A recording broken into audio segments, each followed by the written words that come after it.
Zoom for everyone, and then I'll hand over to you, Kathy, and let you do your thing if you want to do that. Or Yep, that sounds great, Rob. cool. So just to orientate everyone to Zoom, because this is really our first session that we've actually used Zoom in the PSM program. So welcome to Zoom and welcome to it in the program. We're doing a bit of a trial with it at the moment to see if it's going to work in the program and with it, whether people can get on and find it useful as a learning tool. So we would encourage you at the end of this, we've got a survey that we want, if you've still got that link, Kathy, we'll share that with the group just to see what you think about it. It's only a short little survey. So once you're in Zoom, like I mentioned before, you've got the two you've got your views at the top right-hand corner, which is your speaker view and your gallery view. Kathy's going to start sharing maybe some slides shortly as well, so you'll see that up in the main part of the screen. If you move your mouse around, you'll bring up the options down the bottom, so you can see your controls for at the very bottom left. You should be able to see your microphone and your video, and you can stop that video at any time if you need to. Along the bottom as well, you'll have an participants, and you'll have a chat feature as well. So if you want to ask questions, that's another way that you can communicate without interrupting anyone who's speaking at the time. So we might turn on the recording now, Kathy, if you're ready. I've turned that on, Rob, so we're recording now. Yep. All right. Well, good. I'll sit in the background, and if anyone needs any sort of technical support or just wants to have a quick chat, feel free to use that chat function.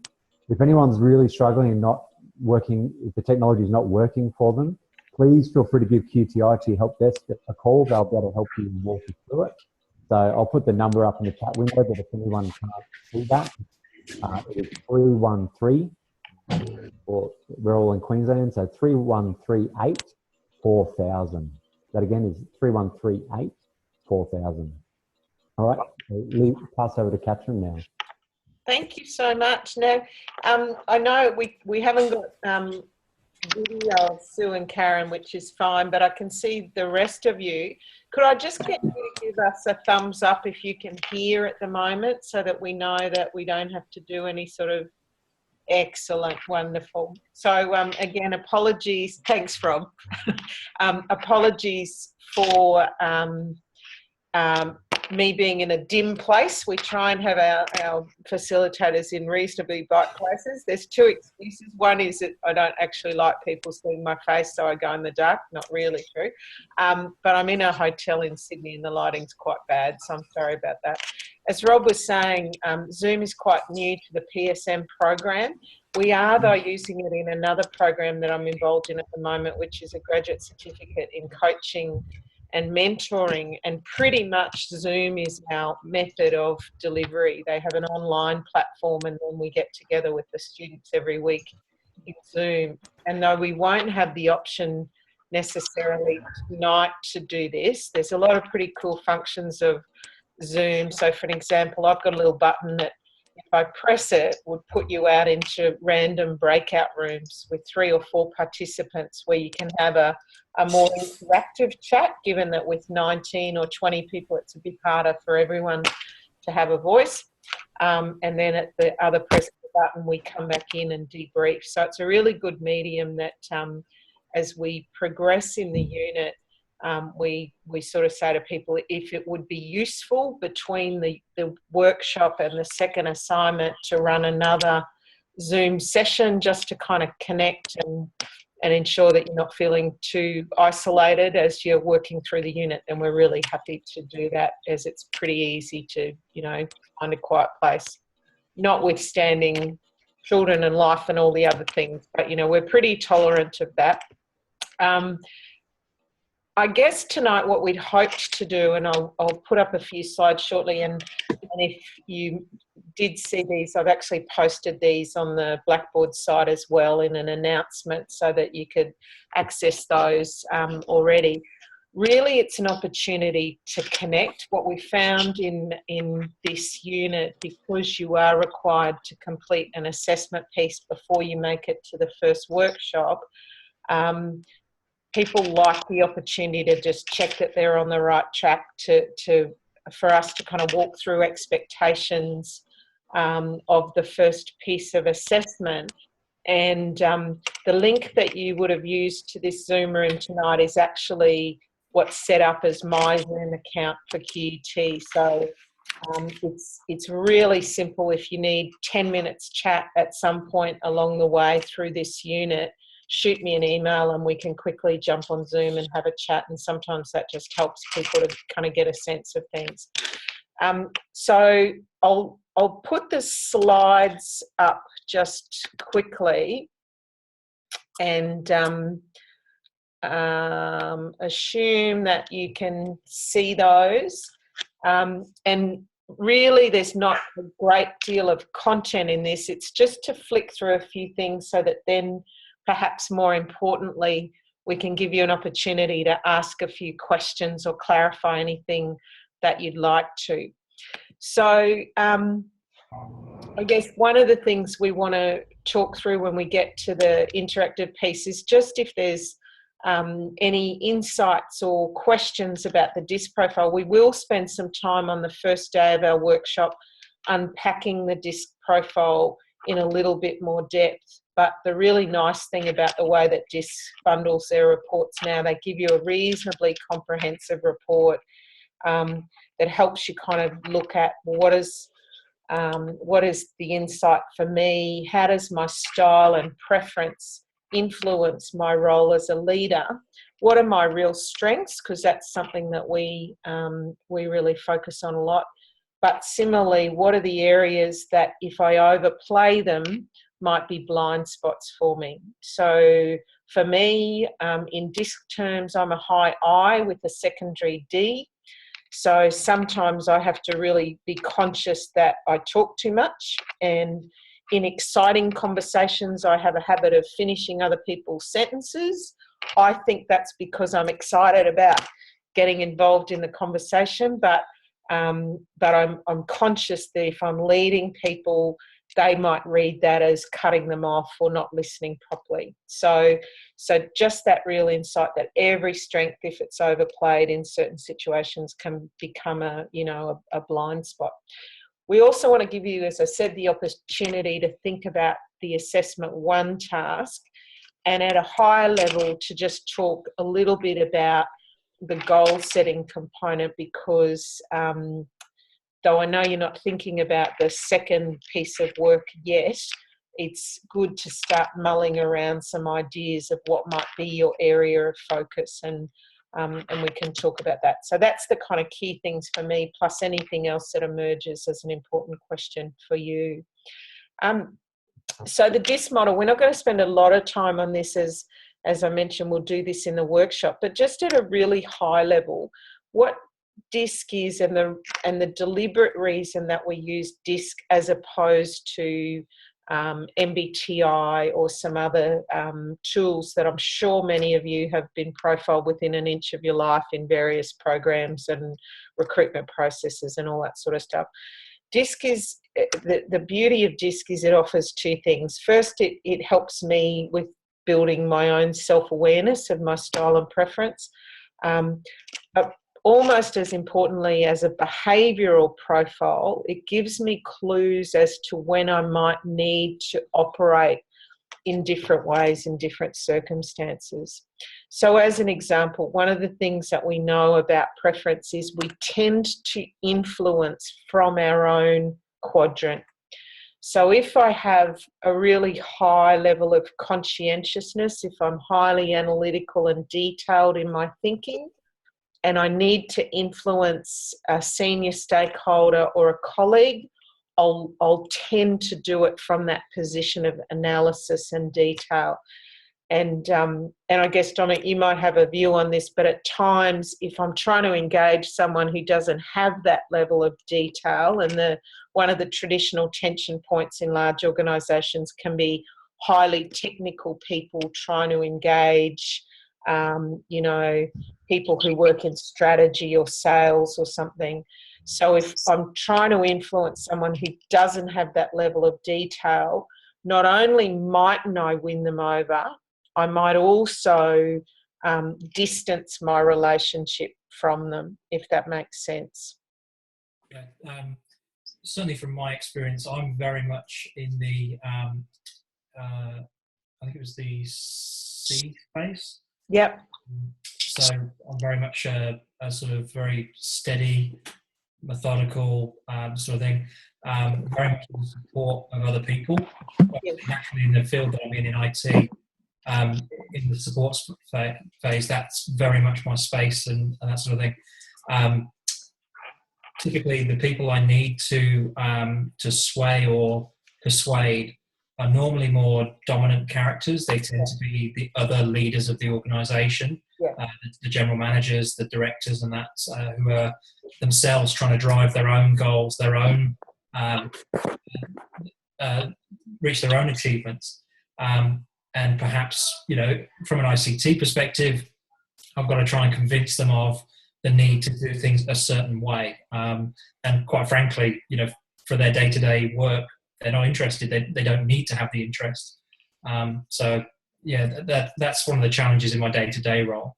Yeah, and I guess the reason I use that, because you mentioned that you're in that ICT space, is having worked with a lot of, particularly in Suncorp and Queensland Rail, I worked with a lot of the IT guys who, in their language, talked in zeros and ones about the work that they do, but were trying to convince a decision maker who might be that high D, short attention span, relies on the fact that you've done the thinking about what this solution is. They just want, give me the answer, what's it's going to cost me, what are the benefits?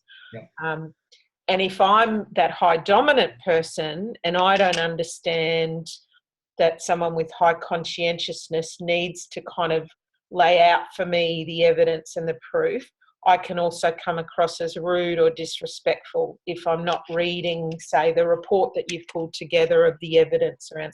Similarly, if I wanted Dominic to spend $1 million on a project, I'm unlikely to lead, now that he's told me that he's high C, high S, I'm unlikely to say, Dominic, I've got this gut feel and we need to invest in this.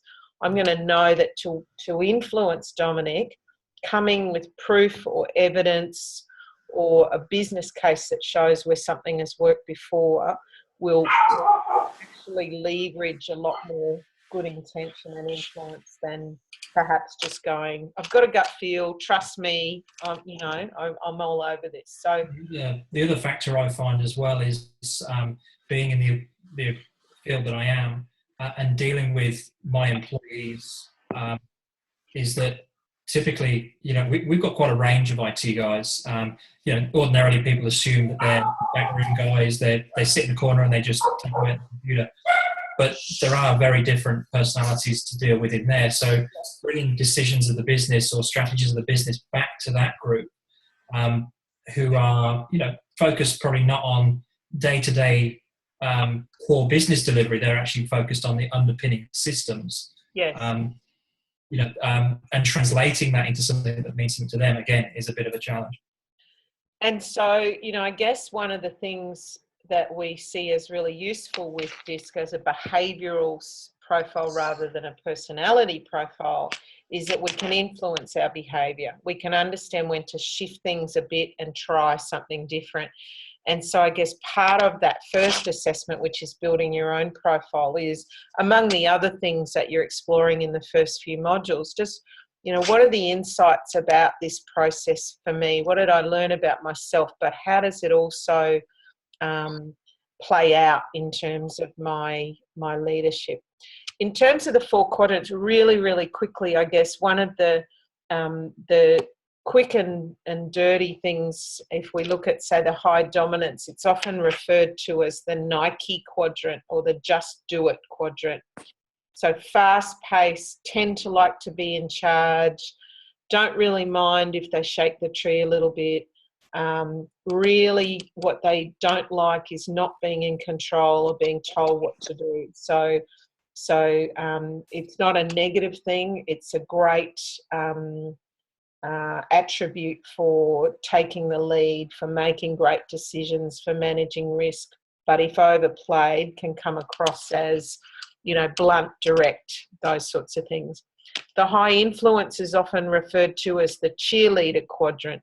So much more relationship focused, but again, likes big picture, not a lot of detail, probably more likely to have a whiteboard marker drawing something than to be engaged in, you know, pulling together big documents. Has great capacity for things like leading change or influencing people. If overplayed, can sometimes be seen as, you know, shifting the goalposts, because people with high influence tend to think out loud. So I might be giving an instruction to my team, but as I'm talking to them, my thinking changes, and I might shift the way I operate, and you know, that can work, or it can actually be an impediment for some people. The high steadiness is the real team quadrant, so real focus on harmony, team, collaboration, tend to be more reserved than outgoing, tend to like to take the lead from the environment, so they don't need to be necessarily, you know, standing on top of the table saying it's all about me. Are happy to kind of look at what's in the interests of the team and how do we move forward. Can sometimes be a bit challenged in terms of saying no. So often people high and steadiness struggle to push back when people are asking a lot of them. And then our conscientiousness quadrant, as we that is very much around logic, analysis, detail, those sorts of things. So I'm just wondering if anyone might have had any specific questions around the DISC profile, or any findings or report outcomes that didn't quite make sense, or that you wanted to talk about in this session. As I say, we will get an opportunity in the workshop, but just if there was something that you wanted explained or... Yeah, I had one question.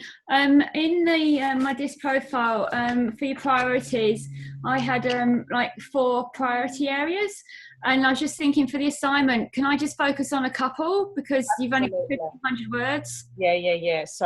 So absolutely, in many of these assignments, you'll find that you have to be quite selective about focusing in on something that really resonated for you, Hayley. So it might be that you position the sentence with something like, while there are a range of priorities highlighted in the report, what I'm going to focus in, because it resonated most for me, is X, Y, Z. If that makes sense. Yeah, thank you very much. That's okay. And actually, it's a good question just generally about when you've got really tight word limits. I guess part of the balance of academic writing is, and I know that you've already worked through one unit, so for some of you, that may have been the first time in a lot of years that you've had to pull together academic papers and whatever.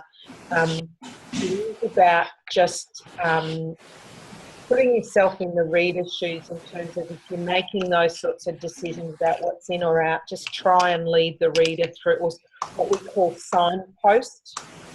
So a nice sort of formula is to always have an intro paragraph at least, and a summary paragraph. The intro that's telling the reader what you're going to cover in the paper, the summary telling the reader what you covered in the paper, and then the content in between, if that makes sense.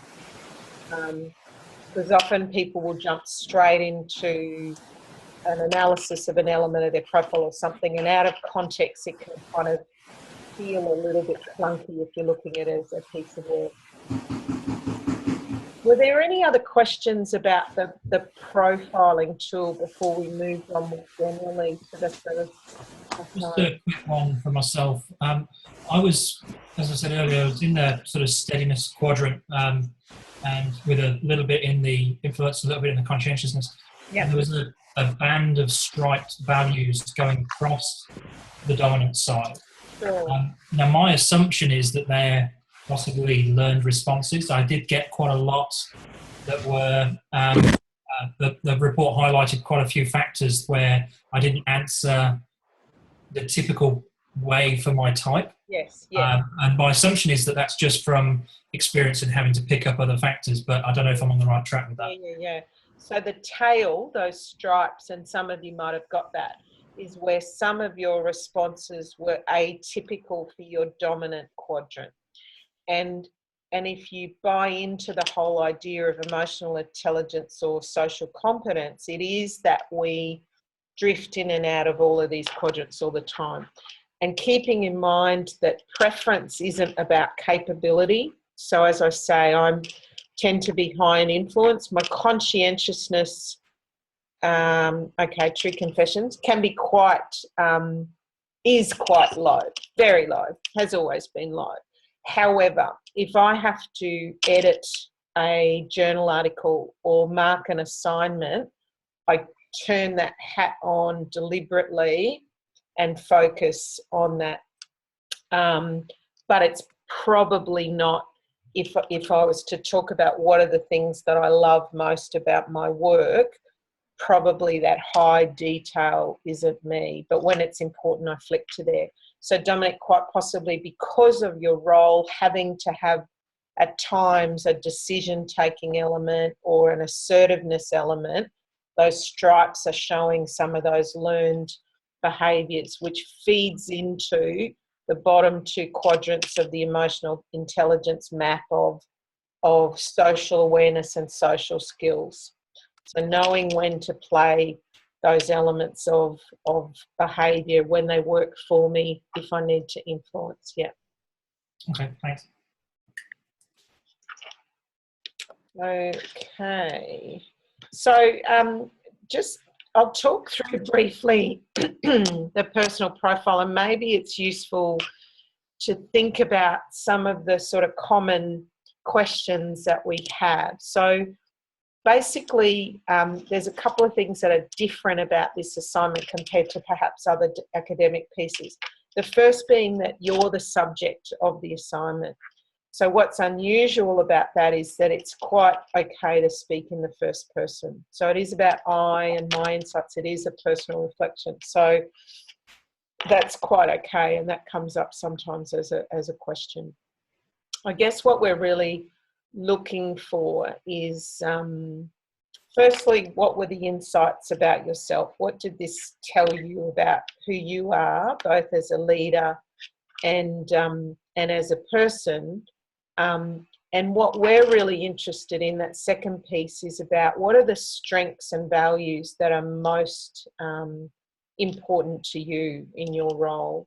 So one of the elements, some of you would have read the components of intentional change theory. Some of the elements of that around strengths-based and solution-focused are really quite important to us. So this idea that we don't want you to focus on the gaps, you know, I'm this and I'd really rather be this. It's about going, what are my strengths that I'm seeing in my profile and in all the instruments that I'm using?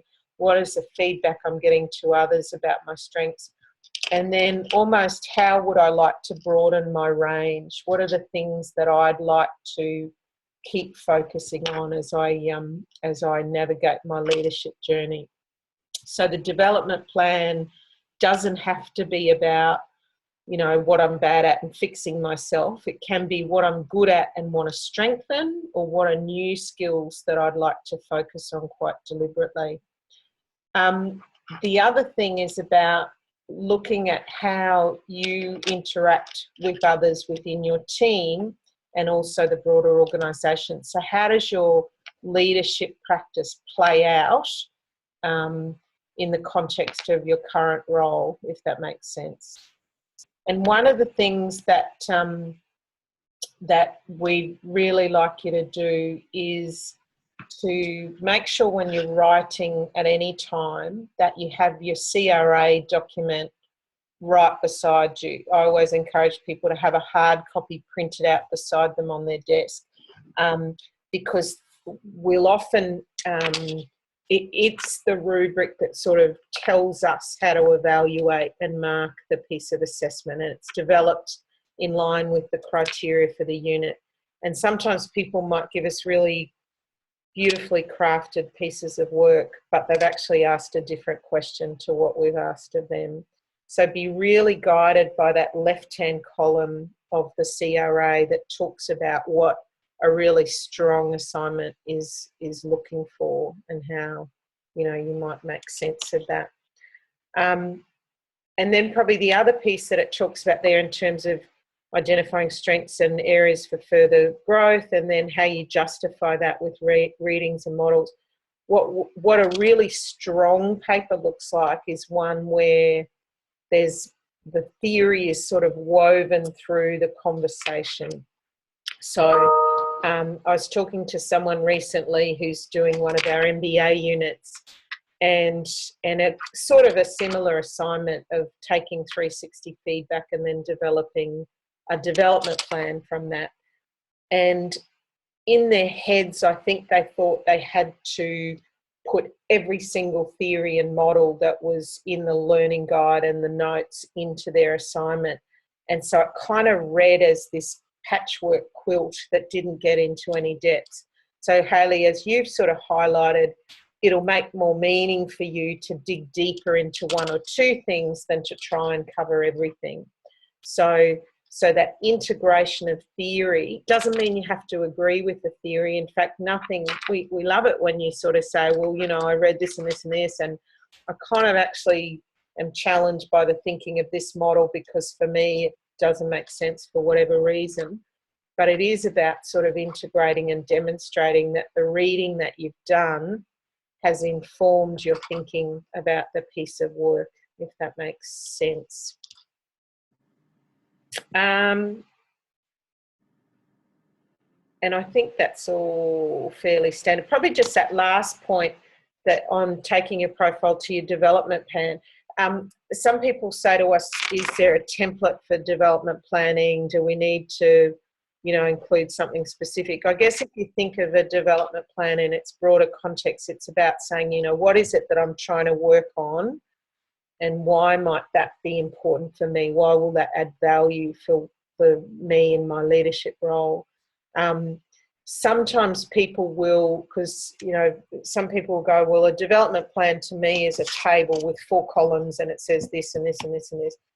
Some people will add that kind of table with timelines and milestones as an appendix. Others will just highlight within the text the core sort of goals and what they're working on in that way. There is no right or wrong process or approach. So just think about what would work best for you in that sense. So I'm wondering again if there are any questions. We've talked about this. Probably just that work examples here to think about samples of work that might highlight. So Dominic, for you, it might be, you know, my profile has demonstrated this tale of some learned responses. You know, I think in the context of my role, there are times when I have to, so I imagine at times it might be project managers who tend stereotypically to be high dominance, and so to engage with them that you need to kind of demonstrate some of those preferences. If you're a high steadiness and one of your challenges is having difficult conversations around performance with your people, you may be able to use that insight to integrate into why you'd like to build confidence in other things. It's actually funny you touch on both of those. My offsider is very much project focused. At the time we were applying for our relevant roles, I always said I did not want her job. I want nothing to do with it. It just does not suit me at all. Yet she is probably the most perfectly suited person to that role in our organisation. And at the same time, she can't do what I do. So together we complement each other very, very well. Yeah. We get along. We've learned to communicate in an appropriate way, sort of thing. But then the other side of things that you touch upon about giving feedback and all this sort of stuff, never something I've struggled with. You know, although it's not typical for my role, I don't know if it's just a personality trait that, you know, you don't want to offend and all that sort of thing, so you tend to deliver it in a very careful way. Yeah. But I've never really struggled with that side of things. So it was just interesting you touch on those points. Yeah, and it's just sort of working out what resonates for you and what's your story, which is that bit about the essay being about, I and me and all that sort of stuff. I'm going to intentional change theory. We've sort of touched on this. I'm conscious of time. I just want to spend a couple of minutes going back from the sharing screen and give you the opportunity to talk more generally. So I'll get out of sharing and go back to our gallery view. And just perhaps if I can ask, and I'm going to have to turn on, there's a power issue in this hotel room too, and I've just got the PowerPoint's just turned off, so I've just got to flick a switch. So while I'm gone for 5 seconds, maybe if someone wants to ask a question or make a comment.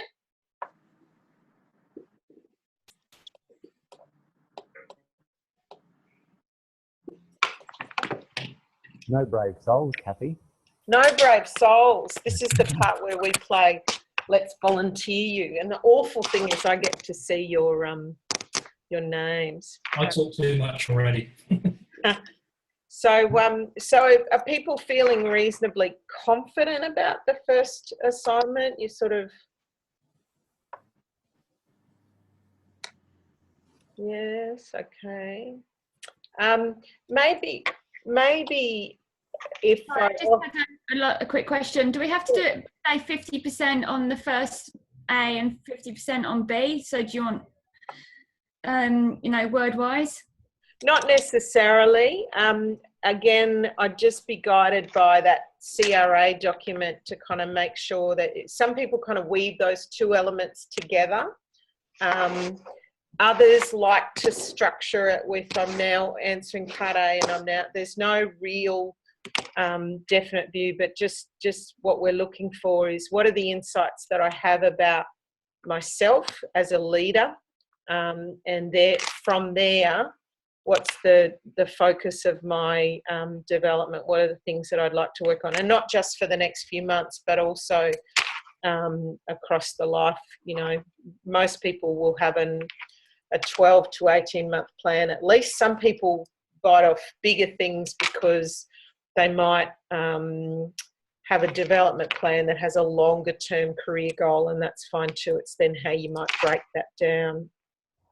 Thanks. Now, do any of you know each other already? Are there a few people that know others in the group? Yes, that's good. That always and you've done one unit together, so it's a piece of cake that you know where to come in the EEC and all those sorts of things. I might therefore, because and you might have a question afterwards, and it's absolutely fine if you shoot something to me. I guess the other piece that we wanted to talk to you about is just the second assessment piece. So when you come to the workshop on the third day, we'll spend a bit of time focused on the second assessment, which is actually choosing your own adventure in a way. What the second assessment is about is thinking about a theme area from the unit where you could apply something to practice. So is there some opportunity or some issue within your own work environment where you would like to quite deliberately apply some of the learnings from the unit in a particular way? And what we ask of you is that you go away, give that some thought. The actual assessment piece is to walk us through why the issue is important. So the background to the issue, again, integrating some of the theory about what are the insights that you're generating, to actually apply some sort of intervention, I guess, for want of a better word. So to actually do something in line with that goal that you have, and then to reflect on the impact that you've had. So what influence have you been able to have as a leader in looking at that particular area of focus? So it's very much about trying to apply the learning to practice and to do something. Now, we'll talk. So I guess the reason I'm asking you to start thinking about that today is to come to the workshop prepared to do some thinking and discussing about what might be an appropriate project. Probably our guidelines at a high level is it's got to be something that's reasonably important to you. So either something you really want to focus on or something that's a challenge that you want to respond to. You've got to be able to do something about it to influence it. And it's, you know, it's got to be something that probably holds your attention for the months while you're doing this piece of assessment. So if it's something that's already your job, that probably, you know, it sort of bleeds through in the writing up of it. So we'll spend some more time on the third day of the workshop talking about that. But if you can start giving that some thought of what might be an area of focus that is actually, you know, challenging and doable for you, that would be really good. Catherine, can I just ask a question about the assessment, just in terms of the profile? Do you want us to concentrate on the DISC profile as opposed to any other profiles, or do you want us to include any other profiles that we've done? Or? Yep, so anything that gives you some insight. So as you would have worked through the first 3 modules of the learning guide, you know, there's a smorgasbord of things that we point you to. There's no expectation that, as I say, that it's everything, but as an example, you might have completed 360s within your role in the last couple of years. You might have done other personality profiling or psychometric profiling over the years. So if you wanted to talk about the patterns of those and how it's informed your thinking about your profile as a leader, that's fine. Sometimes people ask me a hard question like, what's the magic number of instruments that you want to see, which is kind of like that, how long is a piece of string? But it's probably more than 2 or 3 and less than 6, but I just made that 6 up because I've already disclosed I'm not a high detail person, but roughly a handful of meaningful insights that you've generated in browsing the instruments that tell you something of your impact as a leader. Is that so more than just the DISC? Yeah. Profile. Yeah. So the DISC might play a big part in it because it's quite a rich tool, but you might sort of line that up with other things that you've done. So some people often will use the values inventories and look at how, you know, your personal values then also influence the sort of work that you do and that you're drawn to. There's a number of other team profiling tools. I know many of the departments in the Queensland government have done true colours. So that might be another thing that you want to include. So it's really just, you know, and it gives you some guidance in terms of including, I think it says 3 graphics in the assessment, but it's, you know, it's just being discerning, but it doesn't have to be every single tool that's in the learning guide, if that makes sense. So do you want us to include those profiles as an appendix in the assessment? Certainly, Gareth, some people do that. A lot of people will clip just the wheel from DISC and put that in the body if they're focusing on DISC, and a couple of tables of things like that. But absolutely, if you point to them in the body of the work and include them as appendices, that's fine. And that just gives us the ability to browse the outcomes of the instrument and line it up with the reflection that you've done in the paper. Yeah, thanks. No problem. All right. Well, I'm sure that there might be I don't know, glasses of wine waiting for you, or cups of tea, or you might have already had a glass of wine, and that's okay too.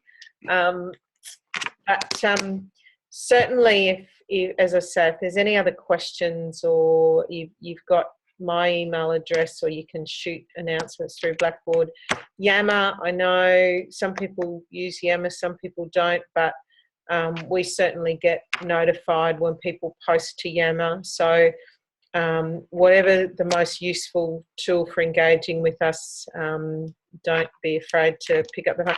Probably the only thing that I'd say is that I'm rarely in the office at QUT beside my landline. If I'm at QUT, I'm usually in a room, in a lecture room somewhere. So my mobile, which is in the signature of my email, and I might post that on Blackboard, is much more reliable. Or just shoot me an email and I'll get back to you as soon as I can. All right. Any last questions or? Nope. All right. Well, thank you for taking the time. I know it's probably not the most enjoyable thing to have to do on a Wednesday night, but when you could be watching Married at First Sight, which I was talking to these very intelligent people at Bupa today in Sydney that work in aged care, and they're all telling me how addicted they are to Marriage at First Sight, and I'm just looking going, really? But, you know, each to their own. So have a great night. We're really looking forward to meeting you in a couple of weeks. And as I said, if there's any questions that emerge, just shoot us an email and we'll get back to you as soon as we can. Thanks a lot. See you all soon. Thanks, guys. See you soon. Thanks for coming, guys.